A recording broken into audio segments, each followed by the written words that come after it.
This hack will help you dry clothes nearly twice as fast. So you hang up your wet washing inside and put a dehumidifier underneath or next to it. We tried this on 2 identical loads of washing, with and without a dehumidifier. And the verdict?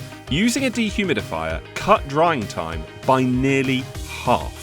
It also sucked up around 2 litres of water from the air, which would really help prevent mould. But it comes at a price. We monitored how much the dehumidifier cost to run during the test, and it came in at £1.50. To put this in perspective, energy-saving heat pump dryers cost around 33p per load to run, but more expensive condenser and ventive machines are 82p and 89p per load.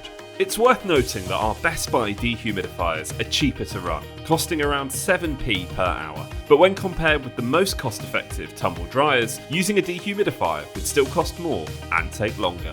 So, if you have a tumble dryer, it's likely to be the cheaper option.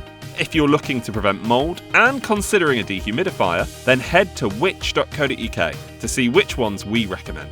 You can also sign up to our free newsletters and find an introductory offer on a Which subscription.